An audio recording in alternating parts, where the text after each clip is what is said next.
Hello. I'm just going to move stuff to the side here. So hold on a second. There we go.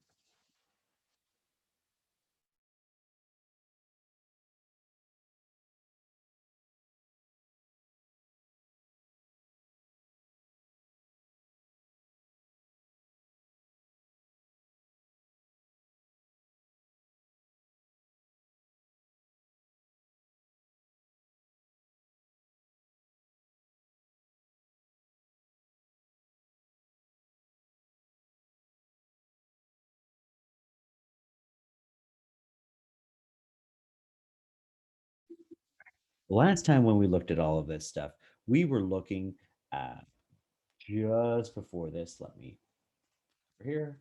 Just before this, we looked at storytelling. I should have gone further back. But before that, we looked at maps. And you might say, why are we doing maps? Well, it actually is a specialized thing, but a lot of people are looking at maps. Uh, and so how you present things on a map actually dictates what happens. So a chloroplast map is different than showing individual icons or tokens on the map itself, which can encapsulate data. A bunch of glyphs on the map conveys information differently. Here is a network on a map, different things altogether. But the other part of the story that a lot of people are going into, when we were talking about what's the purpose of your visualization, a lot of people had presentation.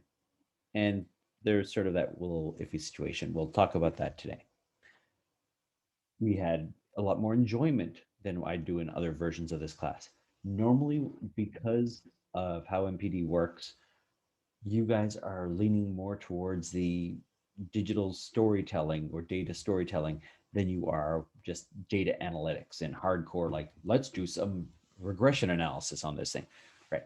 All of the really heavy math that you would get from like a biologist, where their job is on the line, they're trying to analyze large amounts of data. It's for them to explore data sets and learn something new about their data set.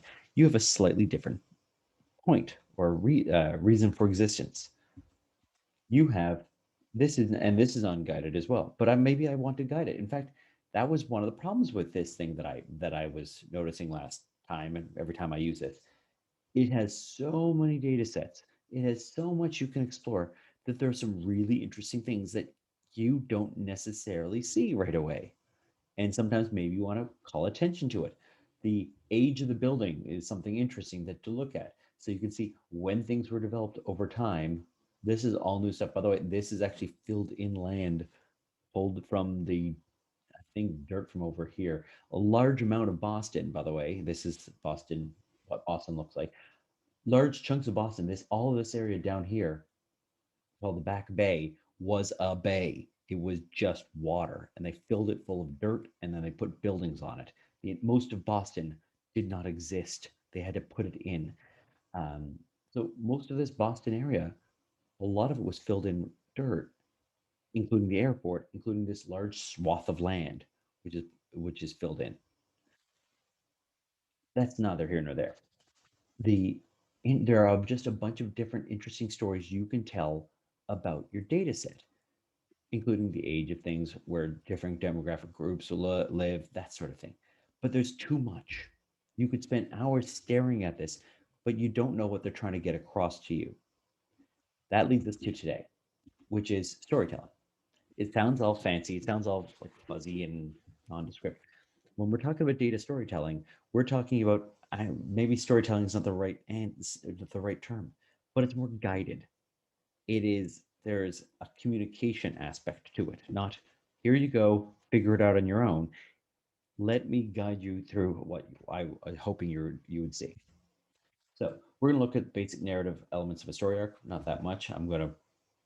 We're a little bit behind lecture wise, so I wanted to move ahead a bit fast.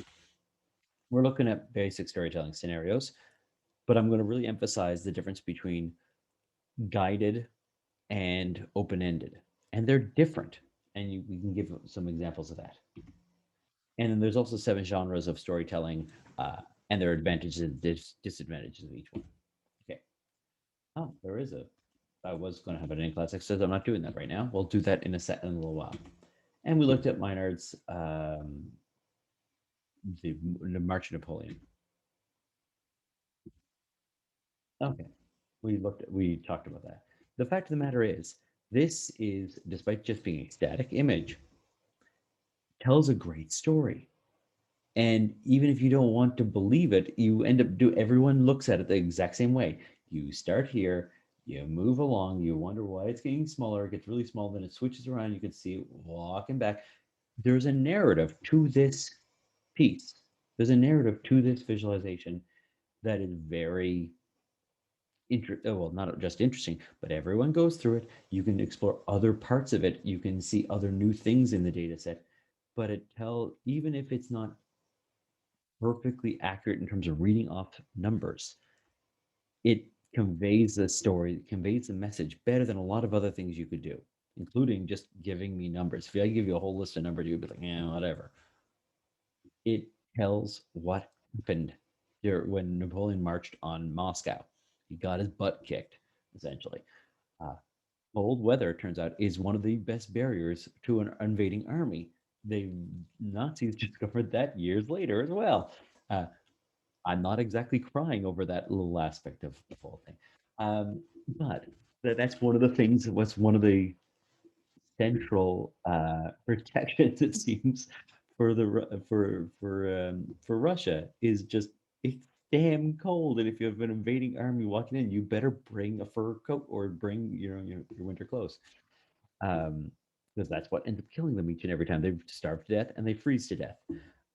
They don't get shot; they freeze them out essentially. That's why no one invaded Canada. That's not the reason actually. Um, America. So here's an example of that kind of narrative storytelling that we're talking about. This is not purely freeform. If you remember what we looked at this, I'm going to actually uh, can I pop that open? All right, that's last to take Canada by storm. Random crazy looking image ad.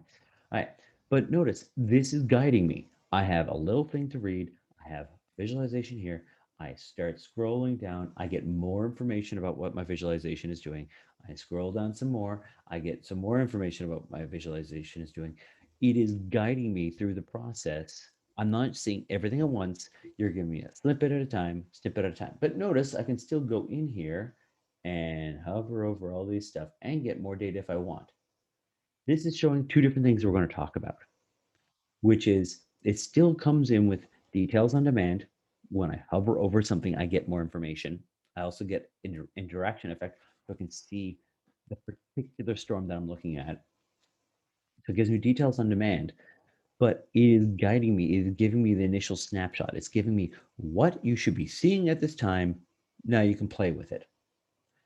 I keep on thinking about this and I keep on, maybe I'm naive. Maybe I'm just kind of crazy that way.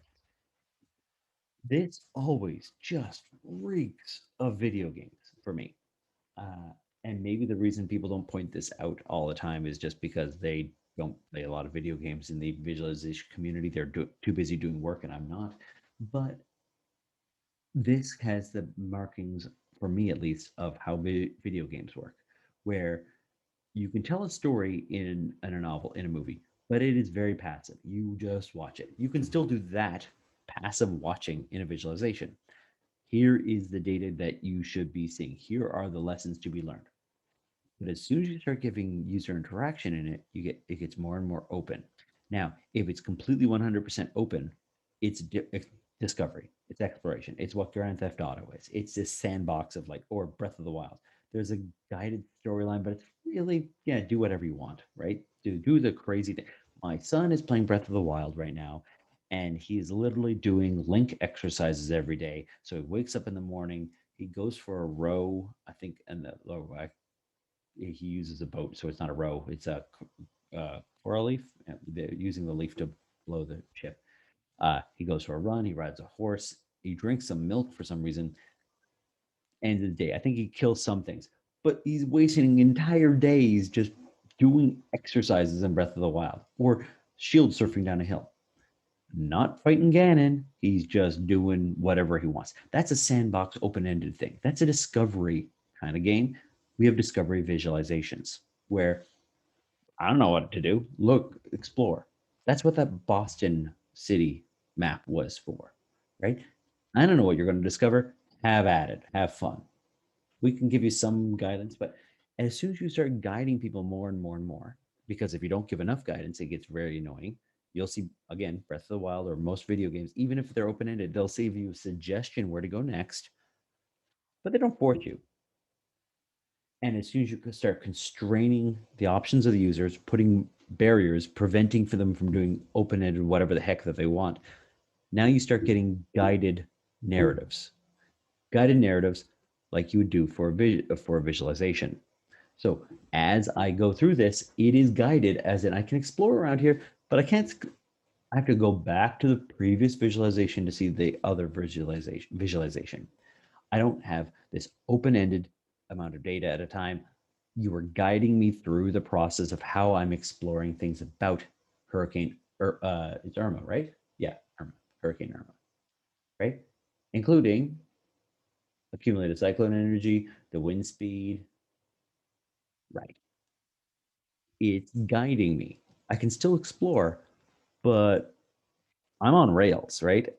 Or maybe better usage, I'm on a road. I'm not out in a field somewhere driving around on the field. I'm on a road. There's only certain number of options I have at any given time. I can go fast and go slow. I can do some other things, but it's guided. All right, and that's the end of this thing. All right, so I'm just going to close this up. Um, and there's a whole lot of other visualizations. So here is a data narrative, just pure sit back and watch kind of narrative. Again, Hannah Fry, um, she was one of the people that did the uh, the map of the world and how you can cut it out. So this is an outbreak of a 2018 simulation before COVID of a virus, a flu-like virus, and hand washing, and the rate in which infections happen in the UK. I don't interact with it. I don't control it. I just see it. I'm completely passive. This is Korokli. Thank you. I thought they'd be so useful because they're awesome in Wind Waker, but they're just they let you move a boat uh, and blow away bees. I think sometimes. Anyways, I'm talking about Breath of the Wild in case you're wondering. Anyways, here is passive visualization. You're sitting back and you're watching it. You're not deep diving into this thing. Let's see if I have another one in here. Kind of help me.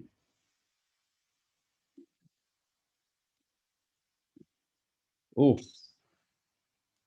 if memory serves me correctly, it was relatively easy to read things off of this map when the coronavirus. I haven't looked at this map since the last time I taught this lecture. It used to be readable. I can also play it, by the way. There we go. Here's the coronavirus over time.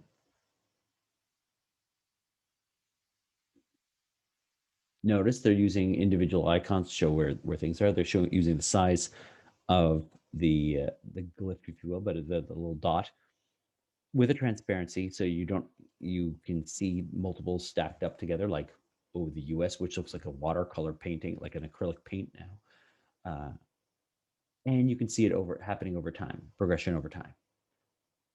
You'll also notice if I'm using individual dots, like if I'm showing downtown Ottawa compared to the rest of the Ottawa suburbs, it's going to get really clustered in certain areas. And that's something to be worried about in terms of how things scale.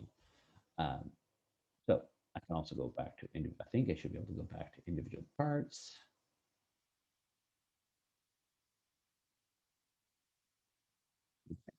At this time, it looks like this. I can zoom in. I can explore. That's fine. I can even play it right here. But you gave me, ideally, you gave the user a starting point, a narrative to follow. You give them an approximate pathway, and then you let them explore more if they need to. That's not always the case that what you want, but these are the kinds of things that we're looking at. By the way, this New cases, number of, and then we also have number of cases. The blue just pops on top of it, which is interesting thing. Notice that we have a collision. When I put blue on, oh, when I put blue on top of a existing case, I have a blue dot on top of, like say, a red dot, and it's actually going to throw off my ability to read that blue. Things to consider. Look there. Oh my God. Okay. I was fascinated by this. There's a bunch of these things that you could be looking at. That's another, but it's guided. So a lot of people have looked at this, and it's actually very under researched because people know if you're, you can get a biologist. They say, I need to do my job. You can get a Wall Street analyst, and they say, I need to do my job. And you say, what do you need to do your job? I need a whole lot of data. I need this visualization. And then people go, okay, and I'm going to build this for that person or that group of people.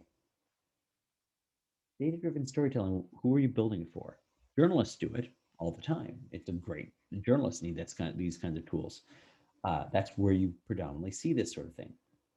But it doesn't have quite the same appeal in academia. So you don't see as much research about. You're seeing more and more all the time, but it's still a fairly open subject in terms of how you tell a story with data. And so this is John McKinley and Robert Casara looked at storytelling, the next step of visualization, way back. I don't remember when this is. Casara's 2013. So that seems like a long time to you. Not a long time for me. It's after I got my PhD, um, right? But you might, in 2010, this is for Stanford. So this would be Jeff Here and Edward Siegel's work on narrative infoviz. All of these things, though, when you're looking at them, like people have done these thought pieces before, have analyzed the area. It's still, people have looked at it. There's probably far more research on it now than there was, but there's still more to be done. So we're just going to go over a couple parts of this. So what is a story? It's an order, it's an array sequence of steps, clearly defined path. That's the part that we're missing from normal visualization. There's a path, whether it's an overgrown path or it's a road. There's a path. That's part of the storytelling that we're looking at. It's an ordered sequence. Uh, for a normal story, like a narrative story, we normally have characters, we have a setting, we have a plot, we have some kind of conflict. Okay, and some resolution, not revolution, resolution of the conflict. Okay, this has a lot of the same narrative elements. Napoleon's in there. He's not visually in there. There's some kind of conflict. Yeah, well, actually, literally a conflict in this case. There's some kind of plot. Well, taking over the world, I guess, is the plot. There's some resolution, as in he gets his butt kicked and he goes back to France. That's not always the case of what we have. But what if we do the same thing with a visualization? So I have an ordered sequence of steps. They contain text, images, visualizations, video, some combination of them. And there's some linear ordering normally through time for the story. So this is where we're going. This is the different types of ways or a visualization can be used. This is for production. Like if I'm annotating a visualization, I'm recording what's happening in the visualization. I'm deriving new data. The user using this thing, this is what we normally think of for visualizations for as a field. You give it to a biologist, they're looking for the genetic sequence of this animal, or they're seeing how two animals are related. This is what we're looking at today. This exploration, this is communication. In general, the storytelling, there might be some exploration, but that path is key. It's communicating an idea to another person through the visualization. I know this seems obvious, but so this is the Cholera Epidemic from 1854. This is John Snow's cholera map in London. And so he's a physician. He figures out that cholera is waterborne. 616 people died from this thing in 1854. And he's trying, it's not really enjoyment per se, but it's communicating an idea. The idea is if I find out where these water pumps are, if I'm trying to communicate this to other people to show that cholera is waterborne, I'm demonstrating to other people later after the fact that cholera is waterborne. I highlight the individual pumps in this area of London where the cholera epidemic happened. You clearly see that this is smack dab in the center of this blast radius of death here. And you come to the conclusion that it's got to be waterborne. It's the easiest, best explanation. The scientific method derives from the idea that all things being equal, the simplest explanation is the correct one. That's Occam's razor. Right. There was a brewery, by the way, as part of this story, right next to the pump. They are dumping their, I think, their byproducts into the water supply, I think, or leaked in there, and that was actually what was causing the issue. Fear normally solves problems, but not in this case. So there we have different storage, different things. One of them is a self-running presentation, like what with the map, the COVID map we just looked at. It's self-explanatory, limited interaction, ideally limited interaction. It's similar to a written story, but sometimes I could just show a movie. Hey, go look at it, right? Sometimes I can get a bit more play with it. I can explore on my own, but it's guided. It's a guided narrative. So an online slide deck would be in one of these examples. That's a really, really on the rails example. This is what you guys are going to be doing. Live presentation with a speaker in front of an audience. I can ask you questions. You can answer those questions. You should answer those questions. I can add additional layers and annotations. There's some interactivity, but really you're guiding it and we're watching. So it's a presentation, but it's in front of an audience. There's some interaction. Get minder. So if the Hans Rosling, the most interesting data you've ever seen, where all the bubbles are moving around, showing the mortality rate around the world, that would be an example. It's all about its presentation style. And then we have the small group version of it. It's a bunch of people huddled around a little laptop or huddled around a screen talking it out. There's a lot of cross communication interaction. There is someone guiding things, but the other person might grab your mouse and play around with it as well. Uh, the presentation leads to questions. We can collect and consolidate information. We're finding out new things. We're working together. There, I can be showing maybe my boss, for example, in a business meeting. I'm showing my boss a bunch of data. They go, "What about this? What about that?" It's not the same as a big presentation where the I shall ask you a formal question. It's more fluid in its interaction. They all have different things. They all have different amounts of interaction with the audience. Do I have any control of what the audience members are doing, or am I part of that loop, that tight loop for what they want to explore, what you look at? So in this case, it has to be a lot, the top one, it has to be a lot more structured because I have no, if I really want to make sure that they hit these particular points, I don't have any, once I roll it out to people, I have no control over anything. If I'm doing a presentation, I'm hoping they find it interesting. I need to make sure that I have their attention. Like, I don't know if I have your attention right now. If it's an individual small group, that's like our office hours. And now I'm talking, I'm asking questions. There's little micro questions along the way. Now, this is from the 2010 paper. Jeff here, the person who made D3, one of the people that made D3, put to 58 different examples of what you call a data storytelling examples of things. So like various advertisements, analyzing Barack Obama's schedule, political abuse, free mail beforehand, blah, blah. It's just a bunch of these different interesting visualizations. Here's what they find out. So there's visual narratives structures. So visual structure, there's highlighting, there's transition guidance. So animated transitions would be one, whether I highlight one thing or not, like the brewery on the Jon Snow cholera map. And there's narrative things, narrative part structure. So like the ordering of events, interactivity, whether I get to control some part of it, the kind of messaging that I have here. And this leads us to 7 different genres of data storytelling. Number one is magazine style. That's the New York Times classic thing. It's very similar to what we saw with Hurricane Irma. There can be more extreme than that. But I have a bunch of text, visualization, bunch of text, visualization. But I'm guiding people. It's supplementing, much like a figure, any other figure, or any pie chart, bar chart, any of those things are magazine style. I have text. That's the primary driving point of the communication. And then I have some kind of figure, some kind of data representation to help complement the story that's being told. It's not the be all and end all. There's a lot of text surrounding it. Okay. We got an annotated chart, which is I have visualization and I can put this, I think Tableau does a lot of that stuff. Anything that you see in, if you see a visualization online for magazines or for newspapers, you'll see that. It's a visualization and it'll point out what you should be seeing. It's guiding your eye based on those annotations. Partitioned poster. So I have a poster, I have a bunch of information about it, I have a bunch of different representations of the data. They're all sort of relating to one another.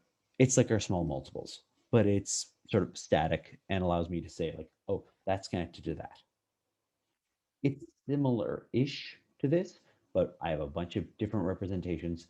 You're expecting not necessarily interactive, or if it is interactive, it's the initial view is very obvious. Flowchart. So I go from here to here to here to here. Each of those parts could be a visualization. The whole thing is essentially a visualization. It's showing how things are interrelated, how things transition between them. But you can see a whole bunch of different visual elements at once. The comic strip. This is one of my personal favorites because I'm a comic geek, but the comic strip is not exactly like a comic book, but it has that same narrative element. I show a whole bunch of different, each of those parts is a visualization, and I have a particular viewing or reading order. The standard comic book nowadays doesn't have it. You don't always know which the order in which to read individual cells in a comic book uh, on purpose. That's sort of the joy, some of the joy of comic books, so that you can play with the medium a lot. But this sort of left to right, top to bottom reading of a series of visualizations giving you the narrative. It gives you a sequence, but yet you can show all of them all at once. This, I don't know what sequence I have. Over here, the partition poster, I look at the center one, I look at these other ones. I might go top to bottom, but it's not meant to be read in the same way. Notice all of them have some kind of directionality, some kind of ordering for how I view this thing. A slideshow, I go to the next slide, to the next slide, to the next slide. If I have a visualization, your presentations on Thursdays are going to follow that. And then finally, film and animation. And I have no control over that. I press play, sit back and watch. That's what that COVID visualization effectively was doing. Even when I move the timeline, if I press play, I have to press play again and I see the timeline roll over. They're not all mutually exclusive. I could have a film or an animation visualization inside of a magazine style. I could have this thing inside an animated chart that I press play and I see the chart move and the annotations go along with it. I could have this visualization over here as part of the partition poster. I could do all sorts of different mix and match of these things. They're not mutually exclusive. But Gapminder, the bubble charts, Hans Rosling's bubble chart, the showing the mortality rate and how the bubbles were moving up and down, the circles were moving up and down for various countries, give me a slideshow, as in I can take snippets of time, and it's also can be annotated. Sorry, that's Gapminder is something slightly different. Tableau will do this sort of thing. I'll have a series of visualizations. We've done that, and I can annotate each of the visualizations. So I'm not going to go into the individual elements here. But if you ever want to go and justify what you're looking at, this slide helps you with that. If you want to say, like, why am I doing it this way? I need to justify what my design looks like.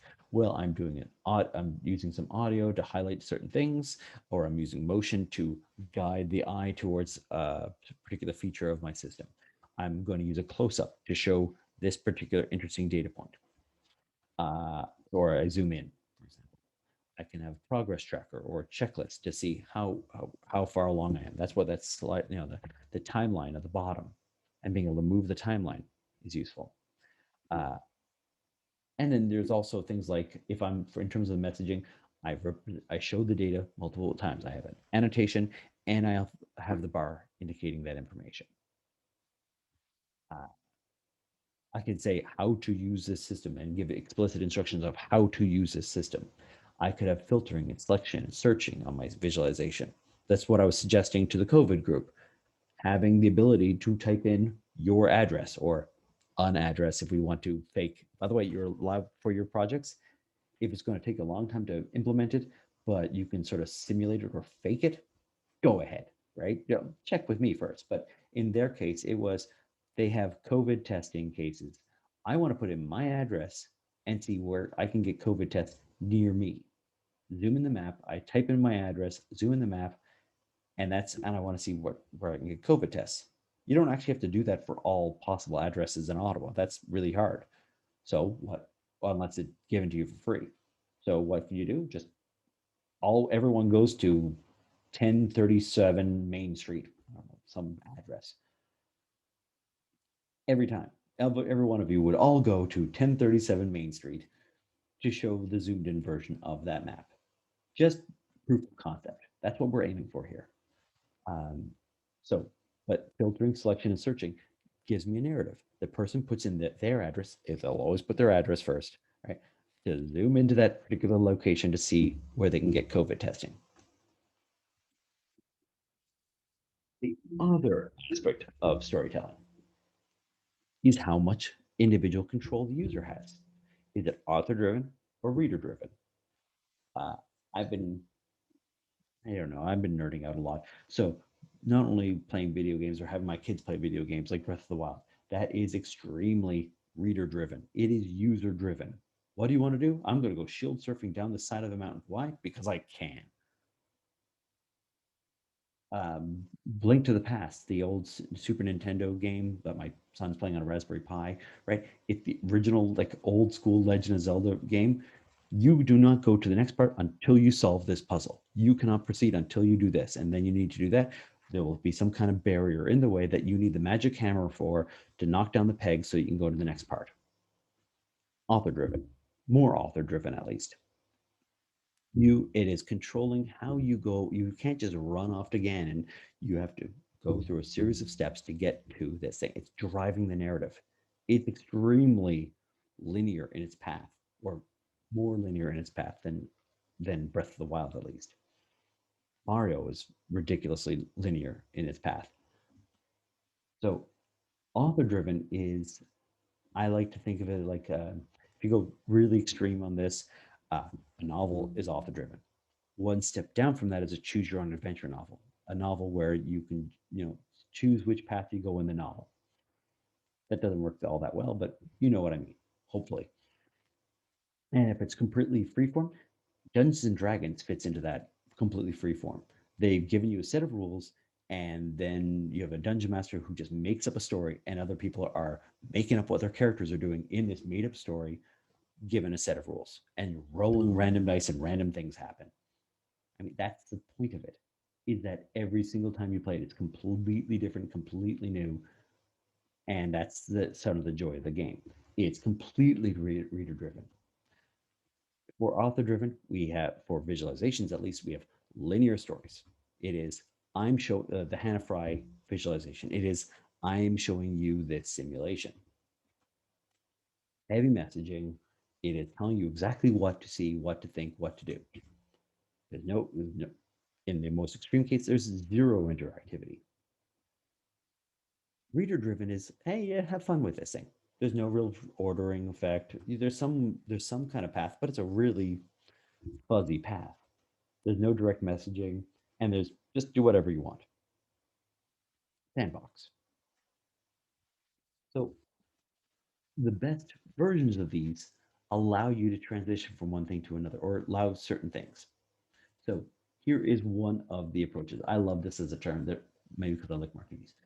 The martini glass structure of a visualization. So ignoring the base of it, what you have is, it is author driven, author driven, author driven, author driven for a while, telling you exactly what to do next. Look at your favorite video games. Their first level is that. How do you do this? How do you do that? How do you do this? It is telling you exactly what to do for you to figure out the rules of the game.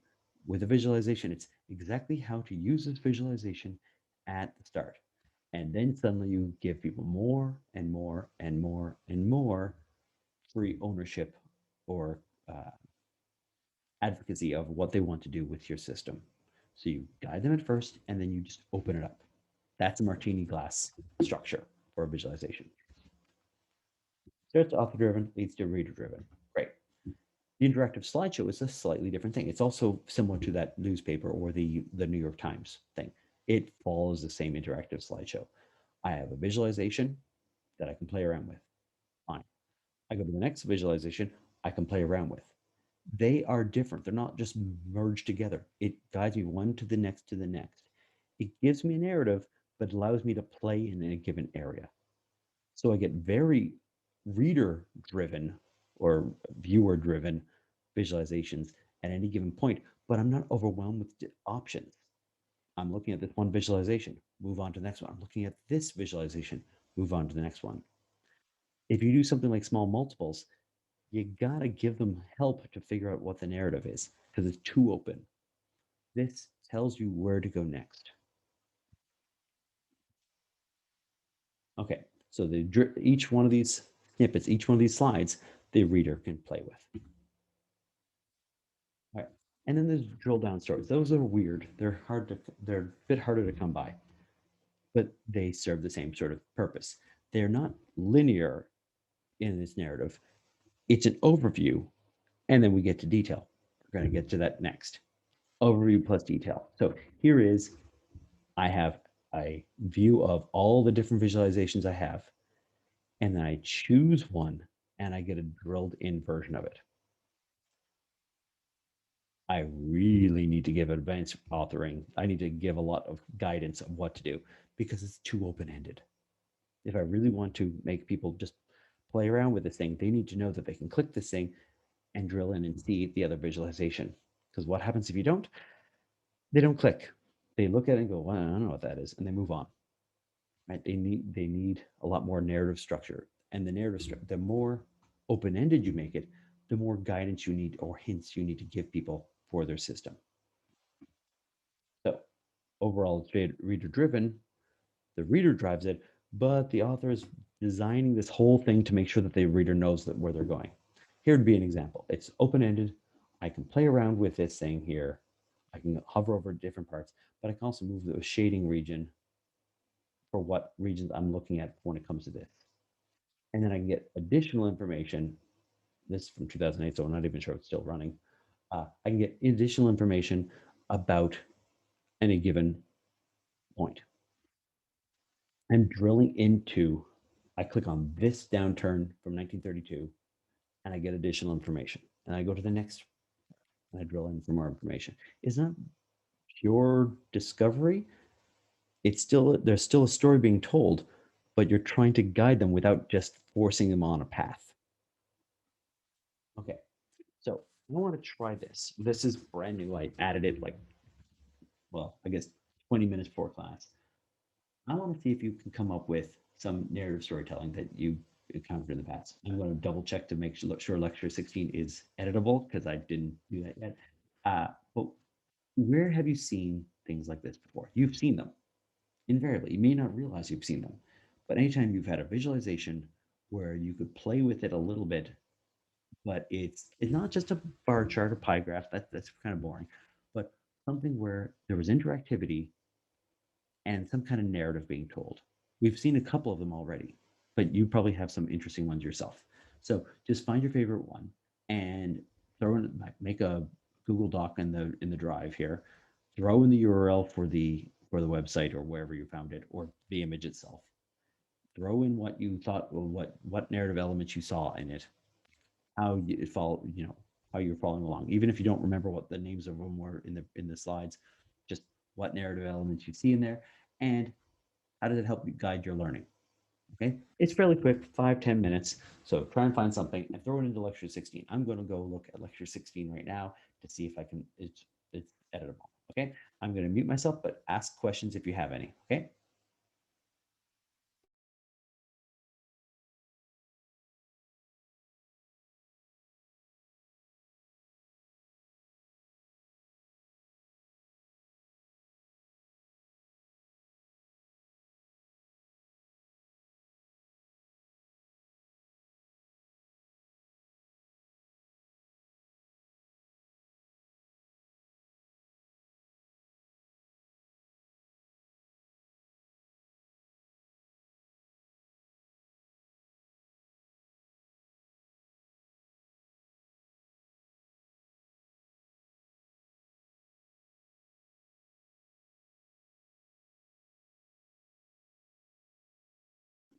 Sorry, not 16. I'm gonna have to change this in a second. Not user evaluation. I need to find out what it's actually listed under. Filtering aggregation trees, spatial project. We need to put it in 12, but I think I'm already using it.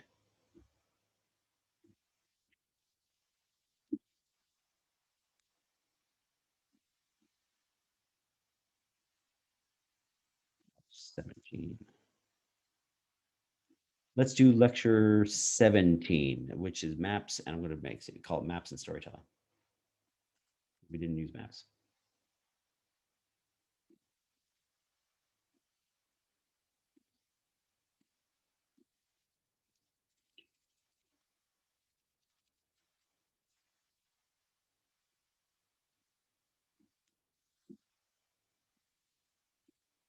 And that changes.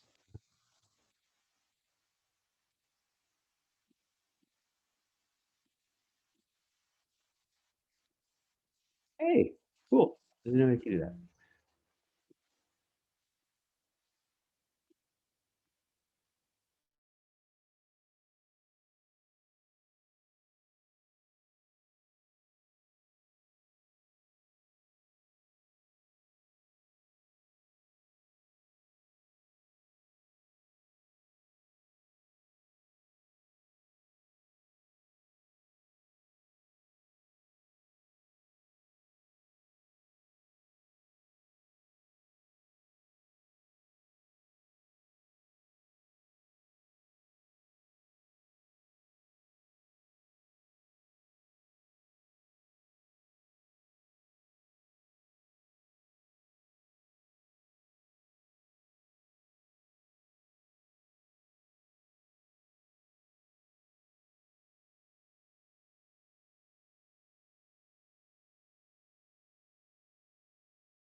I'm finding things for myself here, but if you want to throw in whatever you found so far, even if you don't do the full description, I want to make sure we move on to some other stuff like focus plus context because it's going to be useful. So try and find something. I'm also looking for things of my own.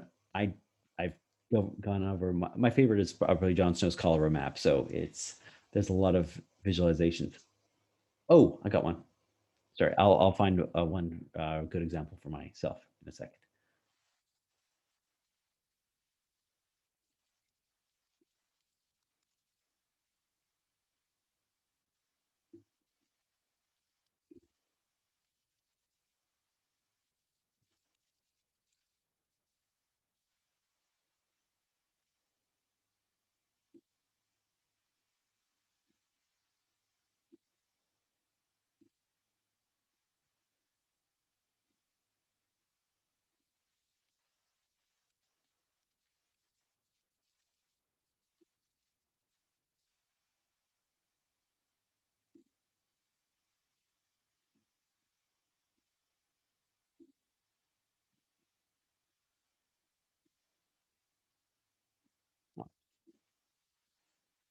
All my visualizations are out of date and are broken now. So this is one of my personal favorites, but it is not up and running. I can show you what it looks like otherwise. So let's move it over to that.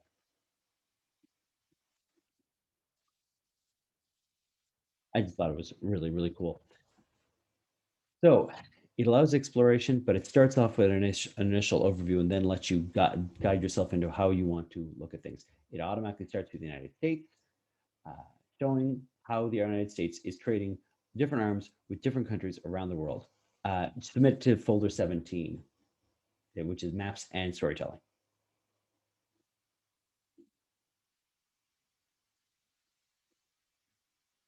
I've lost my thing again. Yeah, there we go. Uh, Maybe not the best for storytelling because it's a bit open-ended in this case, but it starts off with a particular guidance. It's guiding you through things and allows you to change things, but allows, as a user, it allows me to change uh, what countries I'm looking at and what kind of arms I'm looking for. Like, are they selling ammunition? Are we buying ammunition? If we look at Canada versus you looking at the United States, where in Canada do we get our guns from? Where do we export things to? We turns out we make a lot of bullets. We don't make a lot of guns. We buy everything from the United States in that respect. Surprise, surprise. But who's selling to North Korea would be one of those examples that you can ask as an open question, and it helps guide you along that path. But that that thing is expired, unfortunately. I'll probably have another one in a second.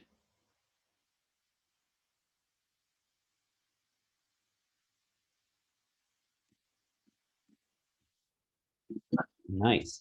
Okay. Let's see what you got. Puerto Rico Hurricane. Place it. I just want to follow it. Come on. Roll click should work, shouldn't it?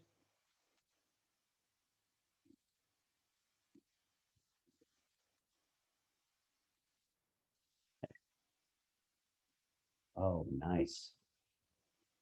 Nicely guided. I'm going to have to go incognito again, aren't I? You love Washington Post. And rightfully so. They're making some fantastic things here. All right. But it's guided over. Okay. I'll have to do incognito. Do this.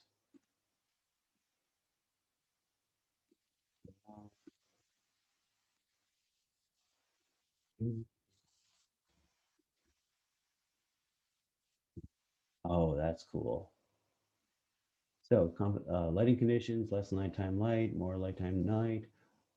8 days, 18 days after landfall. Oh, that is beautiful. It's completely guiding me on the path for what I should be learning from this, right? This is before Maria's landfall. This is 8 days afterwards when all the power is still out. 18 days afterwards, most of the power is still out.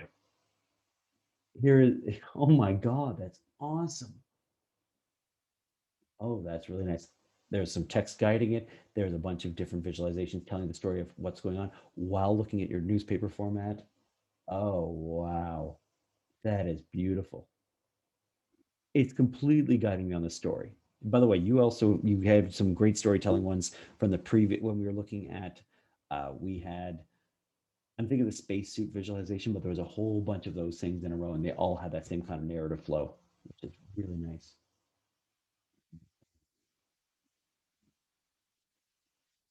Nice. That's beautiful. All right. Let's close it off. Let's see what I want to see. Who do we not normally pick on? I always pick. Ah, there we go.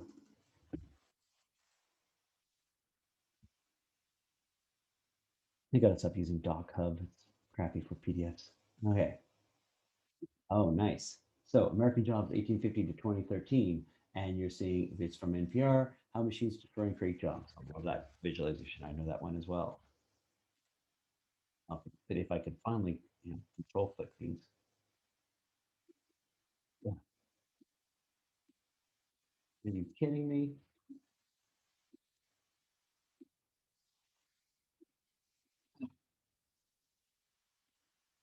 I hate you, mouse. No, I don't want to do that. Sorry. Okay. Can we just throw the URL into the chat? Because it's not working for me. My thing sucks.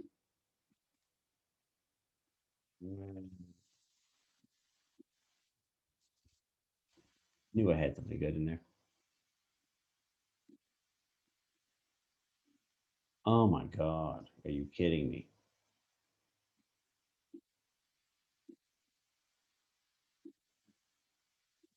All right, kidding me. Oh, by the way, no, that's what a tour is for, by the way, if you didn't know. Uh, why is that not a link? Looks like a link, acts like a link. It should be a link. Um, but that's what those tours are for, those grand tours. It's a martini glass. It's a wizard at first to get you into the system to figure out how to do everything, and then it opens up afterwards. Okay. There's hovering over it, so I get details on demand, but it's clearly there's a story being told here. And then afterwards, I can see all the other visualization, sales and advertising, factory workers. Oh, that's not good.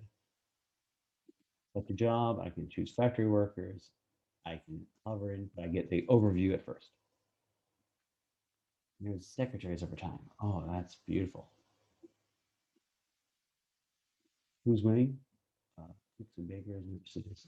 I'm not sure they're winning necessarily. Their salaries don't necessarily go up proportionate to this. Engineers. Okay, engineers are doing a bit better. Guards and doorkeepers. Oh, a little bit better. These are the worst. Waiters and waitresses. Jobs. Accountants are fine. Do we have anything? Okay, well, actually, what I should do is doctors don't get changed. So this is the service and professional jobs have continue to rise. Okay, well, these are the people that are working well. These are the people that are having a bad time. Okay. I would also like to point out that better annotations, although the description on the top is fine, uh, some kind of label on the side would have actually helped, and also on this axis as well, right? Uh, but I think the term, blacksmiths, they're not really losing. It's the occupation is going away when you stop needing horses, right? There's other things other than, purely modernization. There's other disrupting technologies. Okay, I want to keep on moving ahead, but that was awesome. I'm really excited. I love those things. Uh, if you didn't post anything yet, post it soon. I will turn off edit access on these things, so don't rest on your laurels and think you're going to do it at the end of term. You will not be able to submit. So just letting you know, it's meant to be done in class to play around with things. I'm not going to pick on you or anything like that. These things, by the way, even if your examples are not as awesome as the ones I just showed, because those were awesome. Um, yeah, I still want to see you guys try to find things. It wakes you up essentially.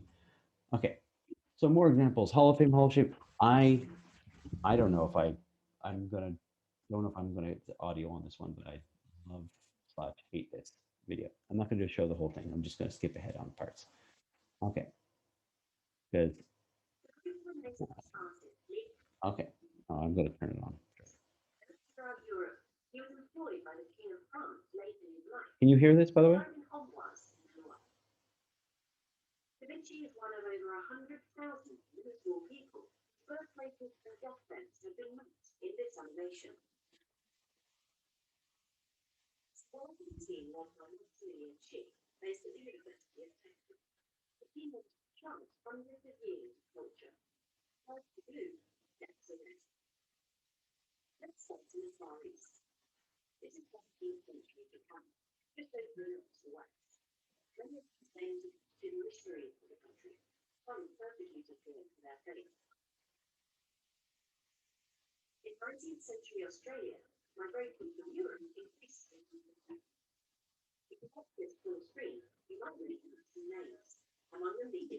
Okay, let's see if I should be able to actually turn on the audio for recording. Let me see. That it's just a quick setting, I think.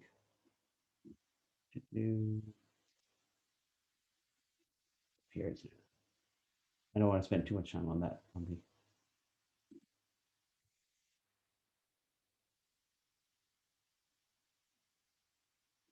Well, because you're hearing it through that.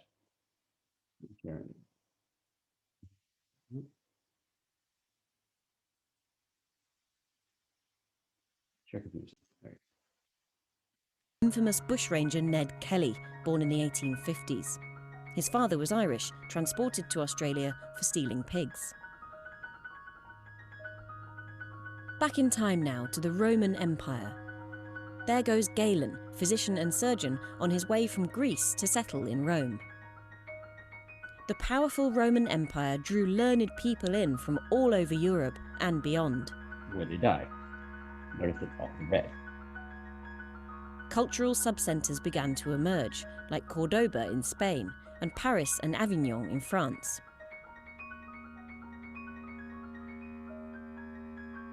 From the 12th century onwards, all roads no longer lead to Rome. Migrations between other places are common. It's a little like a map of budget airline destinations. Don't want to go too heavy on this one. Even small towns can be attractive cultural centres. Look at the Côte d'Azur in southern France, popular since the late 19th century. Where people die. These data are from freebase.com, a catalogue of well-known people and places owned by Google.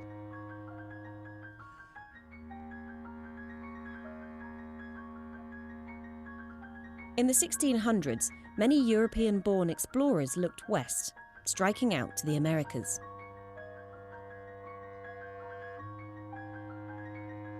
Among them, a fur trader originally from the English countryside, governors from Spain and France looking after islands in the West Indies, and military men. Notice if you show too much details all at once, it gets a big cloud of things, which is why we do details on demand when we need to, except for when you need it, you're trying to tell a story like this. These are early settlers and military folk. You might recognise some of these names. On the left, there goes John Washington, great-grandfather of George Washington, the first president of the United States. John was born in Essex, England. The trend was to move from the rural European countryside to the burgeoning cities of the US, Boston, New York, Washington, hosts to more deaths in red than births in blue. But that starts to change. Look at all the blue now, as people build communities and the population on the East Coast expands. And then they'll get westward ho and then it'll stop.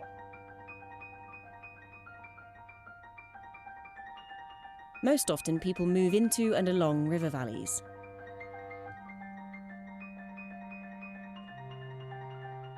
From the 18th century onwards, gradually, look how people are starting to move to the west coast and living out their days there.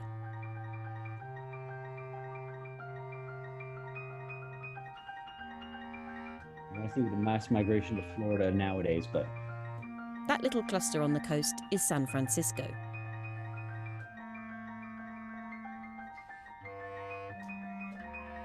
And there's a train. Transport links make it easier to get from one coast to the other. First trains, and then affordable cars.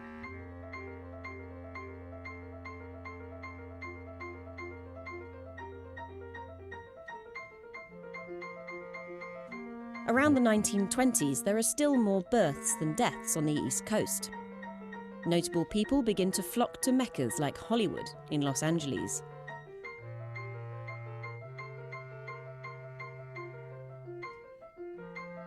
This depiction makes clearer the pull of the West Coast cultural centres, where people move during their lifetimes. All right, I'm gonna stop there. I love, I love the video, but at the same time, if you didn't have it as a video as a guided exploration, you wouldn't understand a damn thing they were talking about. It'd just be a bunch of lines. That's the reason why sort of the narrative storytelling can be useful. It allows you to guide the user even when the data would be too complex. It's pointing out things. When someone does exploration, it can help you with that. But if you really want them to be able to be on their own to explore the data, you need to make it dummy proof effectively. You need to give them the option to explore things, but you need to guide them along the way. And that's a big thing for a lot of your projects is If you have open-ended data like COVID cases, if you're looking at red lights in Ottawa, if you're trying to get them to a particular conclusion about your data, you need to guide them along that way. Because if you just throw data at them, they're not going to find the thing you're looking for. You're going to get this. If I showed you this image, you'd be like, what the hell is that? It's a bunch of lines. Oh, it's an abstract expressionism, a pointillism of the United States. It could be anything. That's why we're doing data storytelling. Okay. Or that's why we're discussing it at least. Here's a jobless rate. So you have another example from the New York Times as well.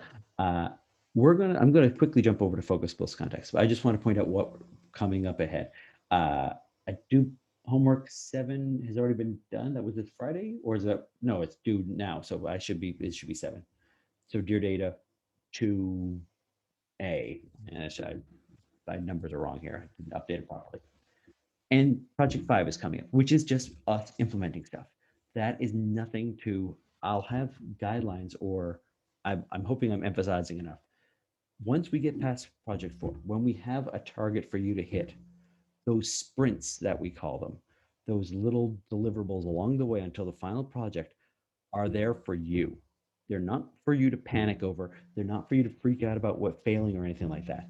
It's to make sure that you don't try and do everything the night beforehand, fail miserably, and get a 0 in the class. They're there to help check you in, to guide you, like data storytelling, right? To guide you to make sure you hit certain milestones. So if you don't make one of those milestones, somewhat meh. If you do that a bunch of times and you get to the end and you don't have anything, it'll be your own damn fault. For 2400, most of you haven't done my 2400 class, but I have midway check-ins. The assignments are due every 2 weeks. And after week 1, I have a check-in. It's worth 0 points for 2400. And it's there purely to keep you on track, to make sure you don't do it the night beforehand. Same thing here. These these sprints are exactly what you do in industry. In case you're wondering, they're called sprints for a reason, because they're based off of agile development processes. The idea is you do these little tiny bits of time, like a week or 2 at a time, where you say, I'm going to do this much. You don't have this gigantic project. You say, I'm just doing this. When I'm done this, I'll move on to the next thing and do this. I do little tiny milestones along the way. It makes sure you stay on track. Okay, so that's what Project 5 and onwards are going to be all about. Um, oh, 1B in the drive folder. I need to make sure if Rami's not on the line here, we need to post those on the drive folder as soon as we can. I forgot to double check with him on that. Thank you very much, Kara. That's important for me to make sure they're up there. I told him to put them on there, but I didn't double check again afterwards. You're right. Thank you. Okay, so I'm hoping this is not going to get me in trouble, because I'm reviewing projects for admissions here. Uh, Hopefully, oh, great. Go back up here. Focus plus context is part of this whole thing that we're talking about. And I like pointing, you know, it's useful to point out. I'm trying to figure out how to do full screen on this thing now. Let's do it here.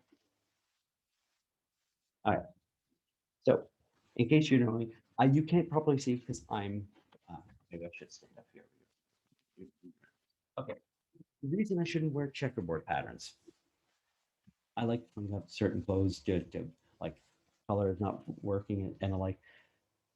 The reason you don't wear checkerboard patterns if you have a dad bod, let's say, is because it shows off everything. We're going to be talking about this later on when we talk about focus plus context, and particularly fisheye lenses, because any kind of distortion, you can track distortions based off of a grid-like pattern.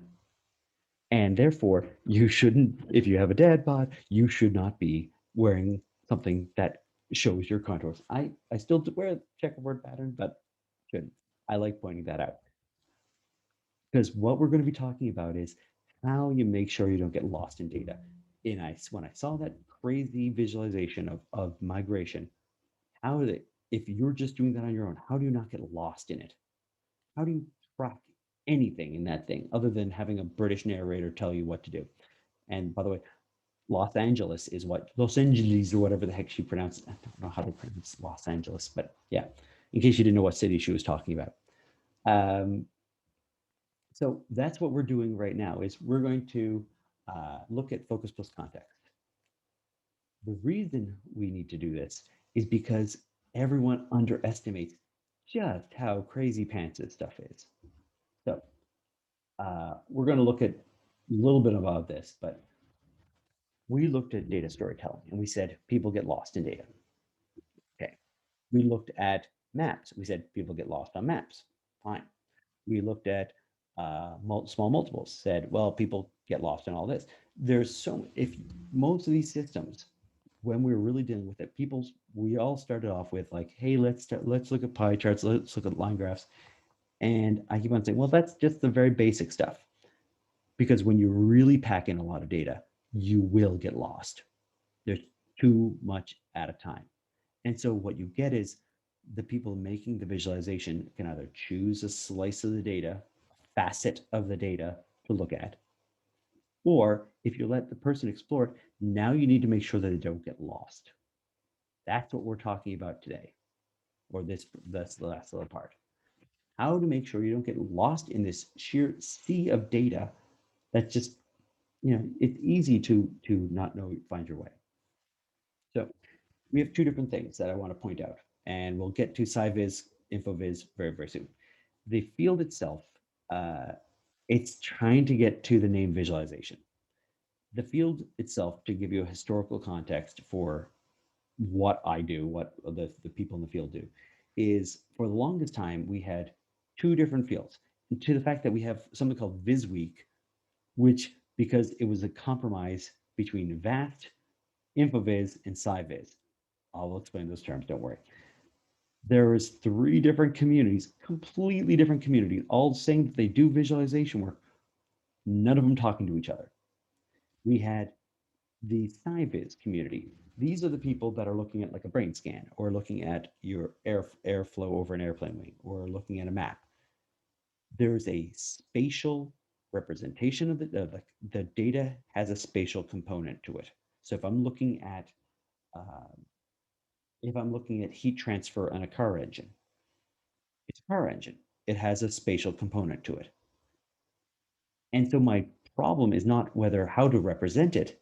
My problem is I need to push a lot of data out to people at once. I have a lot of pixels to push, or a lot of voxels, if you will, volumetric pixels.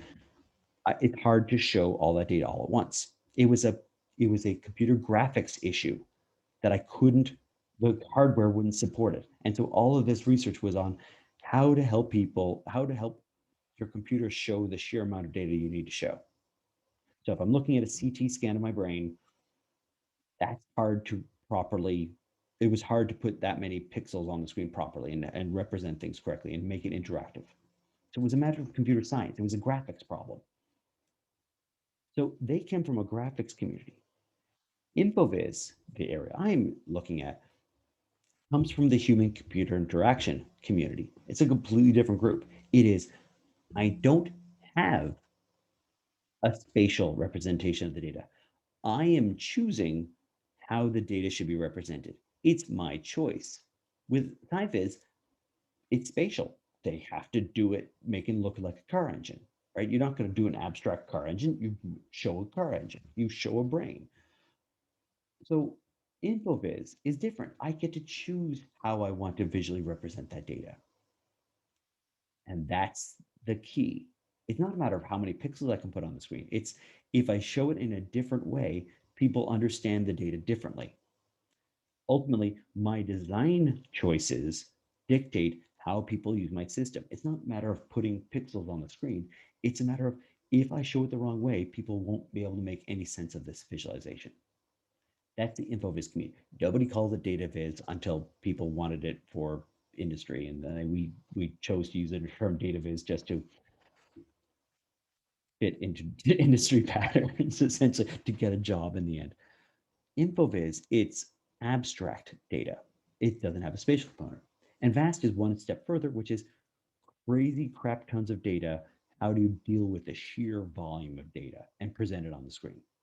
So no matter how big the data set is, it's crazy big data sets. Like, let's take the entire IMDb uh, database. How do you visualize all movies of all for all time, or a subset of them? How do you interactively deal with it? The sheer size is about, it's a big data group for the community. The reason I point this out is all three, but especially Infovis, has a wickedly hard time with one thing, which is the amount of data. So, in an ideal world, we show all of our data, but and so I'll get to the ideal versus constraint. That's it's something to do with our projects. The issue is if I have no landmarks, if I don't know where I'm going, I will get lost, and that's what focus plus context is all about. Okay, the ideal versus constraint. I would like to point out for your projects again, I would like you guys to aim for your final project. So when you're cleaning it up tonight or whatever the case is, you're aiming for what the ideal looks like, but you want to keep in mind what the absolute critical necessity is. So there's version 1 and then there's version 17 of a particular project, essentially. If I'm looking at red light camera, the ideal might be I want to see the traffic flow for all intersections, for all times, for everywhere in the city, be able to zoom into it and be able to look, type in my address and go to that area and et cetera, et cetera. Perhaps doable. Perhaps you have the data set. You don't have the time in this project. So then the next question is, if I have to cut things out, what do I cut out? That's what that to do, that's what the priority queue is. The list of things you're going to do for your project and what is absolutely critical and what's not so critical. So red light cameras would be, I need to show the red light cameras and something about that individual intersection. You may not need zooming per se. You might need a bar graph showing the intersections and the rate flow, traffic flow, and the number of red light violations. If you're looking at um, blanking on your name, not you're not the data dudes, are you? We've always blanked the groups, but the when you're looking at crosswalks and you're looking at construction on in the city and the traffic flow, your priority was you want to help people find their commute to a particular area local to them. So the easiest thing to do is say, I don't have all of Ottawa. I only have this one particular neighborhood. You could say, I have all of Ottawa, and now I'm zooming into that neighborhood, and you're not. You're always zooming to the exact same neighborhood each and every time, pretend, essentially. And I zoom into that neighborhood, and I see things about construction in the area. I see where bottlenecks are. I have a particular task that I'm trying to support. If I don't have time to do crosswalks and construction, you figure out which one of those is more important. If I don't have all the pedestrian information, figure out if that's important to you. What you want to figure out if the plane is like it's that idea like the plane is not taking off properly, it's too heavy, you need to jettison some of the weight. So you have everything in the plane, and when you need to jettison weight, what do you throw at the back? Or when you're moving into res and you run out of space in your car, what do you leave with your mom and dad's house? Right? That's what we're looking for. Ideal, everything goes to the res. Practical at the end, what do you throw out and leave at mom and dad's house when you're getting to res? That's what we're looking for P4. I want to know here's what the ideal looks like, and here's where, if we run out of time, it's a stretch goal to put it in there. Uh, so, in case you're wondering what I'm looking for the P4, that is part of it. It's aim high and then know where you can chop. I'm not going to hold it against you that if you don't finish everything you aimed for. I'm going to hold it against you if you don't hit the fundamentals of your project. If fundamentals of your project don't succeed, then that's a problem. But if you have the time and you have the ability, it looks so much better. The A difference between an A and an A plus or an A minus and an A plus is how many of these extra nice things, high priority things are, and well thought out designs. But just getting the absolute fundamentals is required for like a B, right? And then as you add more and more stuff, it goes up from there. Okay. Um, I don't know if we have anything more to discuss with Dear Data assignments here. I want to just look at their, there we go. The thing I wanted to point out is on Thursday, I said it earlier in the lecture, I'm going to say it again. On Thursday, what I'm looking for is you to actually be participating in these presentations. So it doesn't have to be everyone talking. You can have one person that's particularly good at speaking do your presentation. Not at the end, but before. During lab time, we're going to do the presentations, but I'm watching for people asking questions, not dumb questions. Well, there's no dumb questions, but not questions for the sake of a question just to check off a box, but questions for that it shows that you thought through you're trying to give them feedback. You're trying to help them with their project. So if they're saying, we're going to look at, I'm trying to think of another group here. We're looking at places to where you can do sports activities in the city of Ottawa. If you play hockey in the city of Ottawa and one of these free ice rinks, talk about it, ask questions about it, ask why they don't support this. What is the key piece of information? If you're playing hockey in a pond or like a puddle rink in Ottawa, what do you need? What do you as a user need? Okay. Yeah, you can submit the present. You can change it as well, but yeah, submit the presentation by tonight, and then actually present it on Thursday. You can make changes if you need to, but they're really the to-do list is part of that thing, right? But it's that because what I want is I might be able to find some things in your project, but I'm one person, and I'm not staring at. I'm not soaking in your project for a long period of time. I'm going to miss things. Having more eyes on the screen is that important. Okay. I want to talk about overview and context. I'm going to do this one part and then we'll stop. So what is this? I'm just going to wait there. What is that? I love these stupid little things, but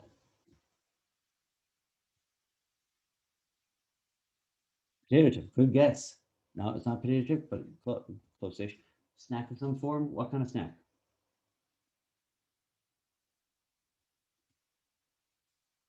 Oh, that I would love it if it was. It's not, unfortunately. I would love it if it was a beaver tail. I love this exercise because I'm expecting people to be wrong, by the way, so it's fine. Uh,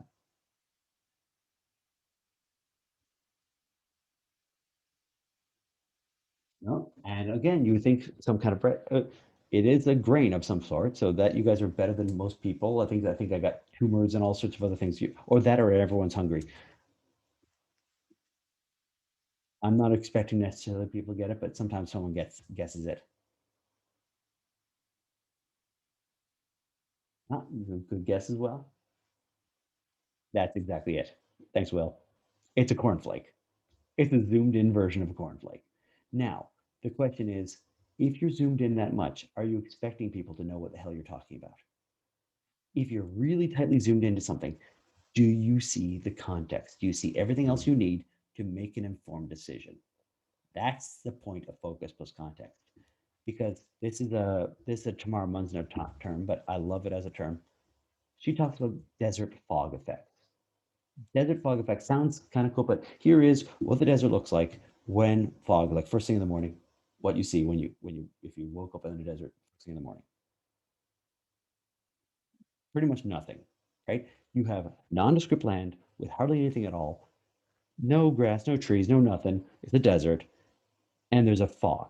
You are going to just go in the wrong direction. You're not going to know where you are. You're not going to be able to make any kind of intelligent decision about what you're to do next. You're in a fog in the desert. When you're looking at a large amount of data at a time, the issue is that I can be too close to the data and not see all the other information.